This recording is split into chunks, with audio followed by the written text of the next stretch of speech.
भारत और पाकिस्तान के बीच cease fire होने के बाद से ही विपक्ष की तरफ से सरकार से तमाम सवाल किए जा रहे हैं। एक तरफ राहुल गांधी लगातार ये सवाल पूछ रहे हैं केंद्र सरकार से, विदेश मंत्रालय से, कि आखिर हमने पाकिस्तान के कितने विमान गिराए, उसकी पूरी जानकारी होनी चाहिए। सिर्फ यही नहीं, इसके अलावा और दूसरे सवाल भी पूछ रहे हैं और कई गंभीर आरोप भी लगाए जा रहे हैं कि पहले से ही जानकारी क्यों दे दी गई थी पाकिस्तान को। इन सबको लेकर केंद्र सरकार घिरी हुई है और इधर दूसरी तरफ डेलीगेशन वाले मामले को लेकर भी केंद्र सरकार अब बुरी तरह फंसती जा रही है, क्योंकि कांग्रेस की तरफ से पहले ही आरोप लग चुके हैं कि उनकी तरफ से जो नाम दिए गए थे, यानी जो 4 नाम कांग्रेस ने दिए थे डेलीगेशन लिस्ट में शामिल करने के लिए, उन 4 में से सिर्फ एक को ही शामिल किया गया है, जिसके चलते लगातार कांग्रेस हमलावर है। और अब मोदी सरकार को ममता बनर्जी, जो कि पश्चिम बंगाल की मुख्यमंत्री हैं, टीएमसी की प्रमुख हैं, उन्होंने भी आईना दिखा दिया। यानी केंद्र सरकार अब पूरी तरह से विपक्ष के निशाने पर आ गई है और विपक्ष अब हमलावर है और एक के बाद एक सवाल दाग रहा है। और खासकर इस वक्त सबसे ज्यादा चर्चा हो रही है डेलीगेशन लिस्ट पर उठे सवालों की। सबसे पहला सवाल तो यही उठ रहा है कि आखिर इसकी जरूरत क्या थी, और अगर जरूरत है तो फिर एकता, अखंडता का जो मैसेज देने की कोशिश की जा रही है, क्या वाकई सरकार उस पर काम कर रही है? क्योंकि आरोप लगातार ये लग रहे हैं कि सरकार सिर्फ अपनी मनमानी कर रही है, लेकिन विपक्ष की तरफ से अब ये बता दिया गया है कि सरकार अपनी मनमानी और ज्यादा नहीं कर सकती, क्योंकि पहले कांग्रेस हमलावर हुई और अब ममता बनर्जी ने साफ साफ कह दिया है कि हम किसे भेजना चाहते हैं डेलीगेशन में, ये हम तय करेंगे, यानी हमारी पार्टी तय करेगी, ये केंद्र सरकार हम पर थोप नहीं सकती। और इसी के साथ ममता बनर्जी ने एक बड़ा ऐलान कर दिया है कि यूसुफ पठान को वो डेलीगेशन के साथ नहीं भेज रहे हैं, यानी टीएमसी ने इस डेलीगेशन का पूरी तरह से बहिष्कार कर दिया है। और क्या कुछ जानकारी है अविनाश जी आपके पास? हाँ, टीएमसी की तरफ से तो मना कर ही दिया गया है और यूसुफ पठान का भी बयान आया है। उन्होंने भी कहा है कि इस दौरे के लिए हम उपलब्ध नहीं रहेंगे। तो पहला सबसे बड़ा सवाल तो सरकार पर ही उठ रहा है, ना तो आपने पार्टी से पूछा, और अब जिस तरीके से यूसुफ पठान का भी जो बयान सामने आया है, उसके बाद तो ये लग रहा है कि यूसुफ पठान से भी नहीं पूछा गया था कि आपको चलना है कि नहीं चलना, आप उपलब्ध हैं या नहीं उपलब्ध हैं, और आपने सीधा उनका नाम दे दिया। जो ये मुद्दा है बहुत गंभीर विषय है और इस विषय पर पूरा देश, सारे विपक्षी दल सरकार के साथ खड़े हुए हैं। लेकिन सरकार क्या कर रही है भाई? जब आपको प्रतिनिधिमंडल भेजना है और सभी दलों के लोगों को आपको उसमें शामिल करना है, तो आपको उस पार्टी से भी तो सलाह मशवरा करना चाहिए। आपने टीएमसी से पूछा नहीं और सीधा यूसुफ पठान का नाम उस डेलीगेशन में आपने शामिल कर दिया। एक खबर ये भी आ रही है कि टीएमसी के एक दूसरे वरिष्ठ नेता हैं सुदीप बंदोपाध्याय, उनसे भी डायरेक्ट संपर्क साधा गया था कि आप भी डेलीगेशन में यदि शामिल होना चाहें तो आपका नाम भी रख सकते हैं, क्योंकि सुदीप बंदोपाध्याय का कुछ समय से ममता बनर्जी के साथ में विवाद की खबरें आ रही थी और जिन जिन लोगों से अपनी पार्टी में विवाद की खबरें आई हैं, उन्हीं लोगों को इस डेलीगेशन में, जो लिस्ट हम देख रहे हैं, उन लोगों को इस डेलीगेशन में शामिल किया गया है। और जो पार्टी के नेता हैं, जो पार्टी का वजनदारी के साथ में एक तरीके से वो अपना राय रखते हैं, उन लोगों को इस डेलीगेशन में जगह दी ही नहीं गई है। अब जब यूसुफ पठान जो मामला, जिसको लेकर टीएमसी ने अपना रुख सख्त कर लिया है, जो विदेश नीति का मामला है, उस पर तो सरकार के साथ है, ममता बनर्जी हो या पार्टी के दूसरे नेता हो, उन्होंने ये बोला है कि डेलीगेशन जो जा रहा है, सरकार की जो विदेश नीति है उस पर हम सरकार के साथ हैं, लेकिन हमारी पार्टी से कौन जाएगा ये कम से कम हमको तय करने दीजिएगा। और दूसरा सवाल ये है कि आखिर यूसुफ पठान का नाम ही शामिल क्यों किया गया?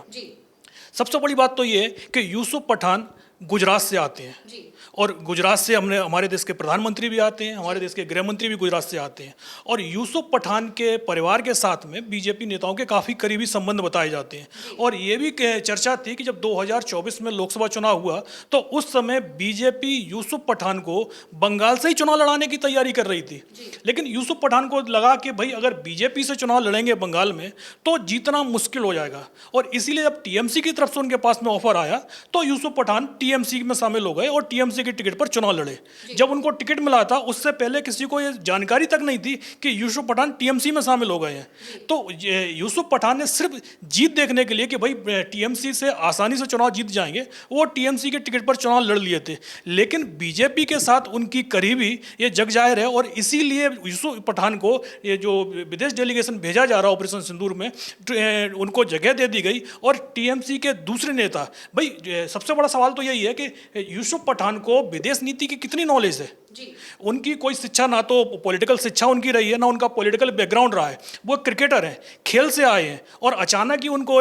राजनीति में एंट्री होती है, टिकट मिलता है, सांसद बन जाते हैं। 1 साल का उनका एक राजनीतिक कैरियर है, और अब उनको आप विदेश भेज रहे हैं भारत का पक्ष रखने के लिए। तो सवाल साफ साफ उठ रहे हैं कि आप किन लोगों को भेज रहे हैं। भाई, इस मुद्दे पर भारत का जो पक्ष रखना है, उसके लिए ऐसे लोगों को भेजना चाहिए जो विदेश नीति के मामले में जानकार हों। और आप भेज किसको रहे हैं? आप जो पार्टी के, जो बीजेपी से करीबी जो लोग पिछले समय दिखा चुके हैं, या जिनका बीजेपी के प्रति रुझान है, उन लोगों को आप लिस्ट में शामिल कर रहे हैं। तो ऐसे में सवाल सीधा सीधा बीजेपी पर ही उठ रहे हैं कि इस मुद्दे पर भी आप राजनीति कर रहे हैं। जी बिल्कुल, डेलीगेशन पर सिर्फ राजनीति हो रही है और सिर्फ मोदी सरकार अपना हित साधने की कोशिश कर रही है, ऐसे गंभीर आरोप लग रहे हैं। इससे पहले जयराम रमेश ने भी इस तरह के आरोप लगाए थे।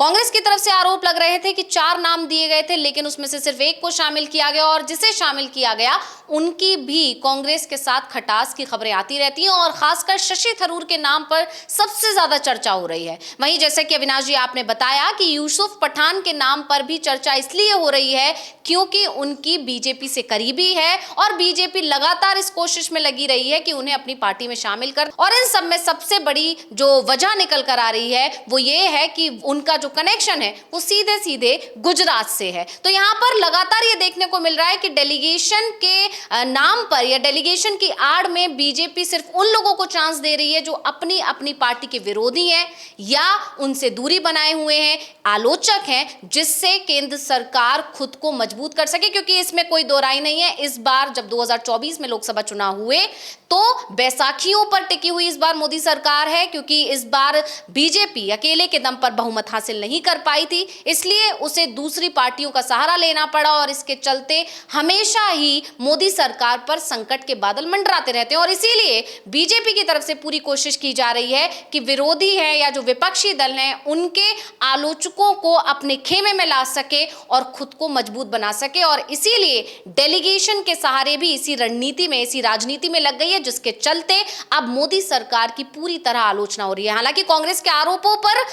बीजेपी की तरफ से यह कहा जा रहा है कि उनकी तरफ से तो कोई नाम ही नहीं मांगा गया था, यानी मोदी सरकार ने कोई नाम नहीं मांगा था। इस पर भी सवाल उठ रहे हैं कि आखिर सरकार की तरफ से ऐसा क्यों कहा जा रहा है। लेकिन इन सब के बीच में अभिषेक बनर्जी से लेकर ममता बनर्जी सभी ने यह साफ कर दिया है कि जो भी दूसरी पार्टियां हैं, चाहे वो कांग्रेस हो, चाहे वो समाजवादी पार्टी हो, या फिर वो टीएमसी हो, इन सभी दलों के पास अपना अधिकार होना चाहिए कि वो किसे डेलीगेशन में भेजना चाहते हैं, केंद्र सरकार के साथ किसे भेजना चाहते हैं इस मुद्दे पर, और ये पूरी तरह पार्टी का अपना फैसला होना चाहिए, ना कि केंद्र सरकार की तरफ से थोपा हुआ फैसला होना चाहिए। क्योंकि लगातार ये खबरें आ रही हैं कि डायरेक्ट सांसदों से कांटेक्ट किया गया है बीजेपी सरकार की तरफ से, उनसे पूछा गया है उनके पास पासपोर्ट्स हैं या नहीं, तमाम जो दस्तावेज की जरूरत होती है उनके बारे में जानकारी ली गई है, और इसके बाद से ही पूरा विपक्ष एकजुट होकर सरकार के खिलाफ दिखाई दे रहा है, जिसमें अब ममता बनर्जी की भी एंट्री होगी, और उन्होंने साफ तौर पर मोदी सरकार को